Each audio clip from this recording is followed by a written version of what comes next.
মাতৃভাষার জন্য প্রাণ উৎসর্গ ২১শে ফেব্রুয়ারি শুধু একটি দিন নয়, এটি আমাদের শপথ ও স্মৃতির প্রতীক। মহান শহীদ দিবস ও আন্তর্জাতিক মাতৃভাষা দিবস উপলক্ষে কুড়িগ্রামের ফুলবাড়ী ও পটুয়াখালীর রাঙ্গাবালিতে গভীর শ্রদ্ধা ও ভাবগম্ভীর্যের মধ্য দিয়ে দিবসটি পালিত হলো।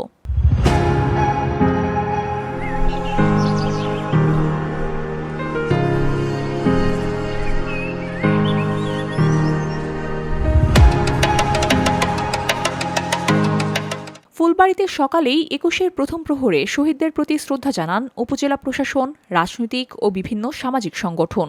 এরপর সকাল ১১টায় উপজেলা পরিষদ হলরুমে আলোচনা সভা ও পুরস্কার বিতরণ অনুষ্ঠিত হয়। উপজেলা নির্বাহী অফিসার দিলারা আক্তারের সভাপতিত্বে ও হাবিবুর রহমান হাবিবের সঞ্চালনায় অনুষ্ঠিত আলোচনা সভায় বক্তব্য রাখেন উপজেলা মৎস্য কর্মকর্তা হাফিজুর রহমান, উপজেলা মুক্তিযোদ্ধা দলের আহ্বায়ক মুজিবুর রহমান, বাংলাদেশ জামায়াতে ইসলামী ফুলবাড়ী উপজেলা শাখার আমির মাওলানা আব্দুল মালেক, ফুলবাড়ী জোশমিয়া সরকারি উচ্চ বিদ্যালয়ের প্রধান শিক্ষক আবেদ আলী খন্দকার, ফুলবাড়ী থানার সেকেন্ড অফিসার শাহ আলম ও উপজেলা সহকারী শিক্ষা অফিসার ইয়াসিন আলী। বক্তারা ১৯৫২ সালের ভাষা আন্দোলনের ইতিহাস, শহীদদের আত্মত্যাগ এবং মাতৃভাষা বাংলার মর্যাদা রক্ষার জন্য সকলকে সচেতন হওয়ার আহ্বান জানান। এছাড়া উপজেলার বিভিন্ন দপ্তরের কর্মকর্তা কর্মচারী, বীর মুক্তিযোদ্ধা, শিক্ষক ও শিক্ষার্থীরা এই অনুষ্ঠানে উপস্থিত ছিলেন। আলোচনা সভা শেষে চিত্রাঙ্কন ও রচনা প্রতিযোগিতায় বিজয়ী শিক্ষার্থীদের মধ্যে পুরস্কার বিতরণ করা হয়।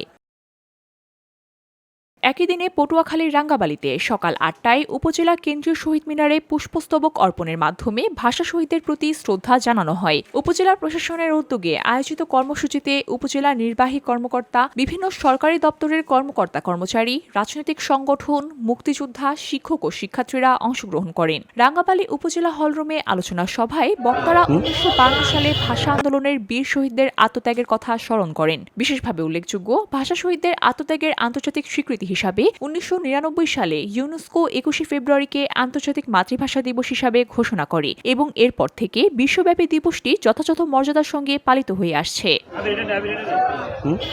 VOD Bangla news desk.